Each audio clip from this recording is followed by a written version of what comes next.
Right now, somewhere above you, there's a good chance a drone's flying. And there's an even better chance it was built by a single company. They didn't invent the drone, but they made it something anyone could fly. In less than 20 years, this company went from a college dorm room in China to controlling roughly 70% of the entire consumer drone market on Earth. This is the story of DJI and how they took over the sky. Hey, welcome to SkyElite Drones, the channel where we break down the machines that are changing how we see the world. Get comfortable, enjoy the video, and make sure you stick around till the very end, because the same company that conquered the sky is now in the fight of its life to stay there. Let's get into it. The story started in 2006 with a student named Frank Wang. Wang was upset with one problem: flight. Not flying itself, but the stable flight. As a kid, he crashed every remote control helicopter he ever owned. The machines were powerful but dumb. They couldn't hold themselves steady in the air. While studying at the Hong Kong University of Science and Technology, Wang poured himself into a single project: a flight control system that could keep an aircraft perfectly stable on its own. He won a small robotics prize. He took that prize money with a few classmates. He founded a company out of his dorm room. The name DJI Innovation, the DJI. In the early days, DJI didn't sell drones at all. They sold components, flight controllers and stabilization parts to a tiny community of hobbyists who were building their own flying machine by hand. It was a niche inside a niche, but Wang saw something the rest of the world hadn't yet. The hard part of flying wasn't the motors, it was the brain. For years, if you wanted to fly a camera, you needed expensive gear, technical skill, and a lot of passion.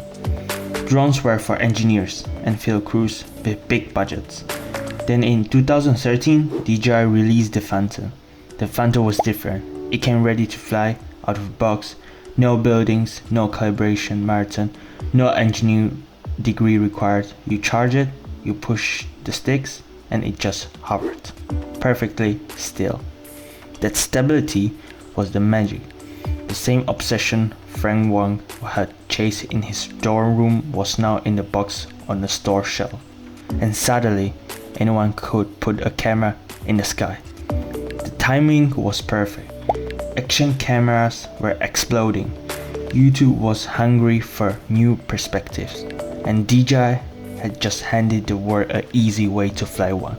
The Phantom didn't just sell well, it created an entire category, the consumer camera drone, and DJI owned it from one day. DJI's next move was the one that looked in their lead. Instead of strapping someone else's camera onto a drone, they built the camera into it, mounted on a motorized gimbal that cancels out every vibration and gust of wind. The result was footage that looks like it came from a helicopter and a Hollywood crane, from a machine that fit in the backpack. Then in 2016, they went smaller. The machine probably folded down to the size of a water bottle. Now the drone wasn't just powerful, it was portable. You could carry a professional aerial camera in your coat pocket and have it in the air in under a minute. Feature by feature, DJI kept rising the bar: obstacle avoidance, subject tracking, longer range, longer flight time. Every year the drones got smarter, and every year the competition fell further behind. By the late 2020s, DJI wasn't just leading the drone market, they were the drone market. Estimates put their shares of the global consumer drone market as high as 70 to 80%. When you picture a drone, you were picturing a DJI. And they didn't stop at the hobbyists and filmmakers. DJI drones moved into agriculture, spraying crops across millions of acres, into construction and inspection, mapping sites no human could safely reach, into public safety, where they became eyes for firefighters and search and rescue teams. They expanded sideways to handle gimbals, the Osmo cameras, and the action line, even the Avatar and FPV drones for the racing crowd. One obsession with stable flight had grown into an entire ecosystem.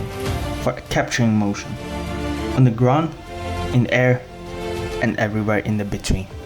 Dominance draws scrutiny. As DJI drones filled the skies, governments started asking harder questions about data, about security, about who controls the technology watching from above.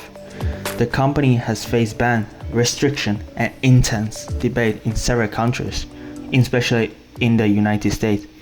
Critics raise concern about data security. DJI has repeatedly denied wrongdoing and pointed to local data controls and offline flight models. Whatever the outcome of those battles, they reveal something remarkable. A company that started in a dorm room is now important enough to sit at the center of international policy. That is how far and how high DJI has climbed. At the end, the drone was never really DJI invention. Their invention was access, turning an expensive, difficult, specialist tool into something you could pull out of a backpack, launch into the sky. They didn't win because they flew first, they won because they made flying effortless. And whenever the next chapter is written by DJI or by a challenger finally ready to take them on, one thing is certain: the sky is more crowded, more creative, and more accessible than it has ever been. Thanks for watching Sky Drones. If you want more deep dives into the tech that is changing how we see the world, hit subscribe and we will see you in the next one.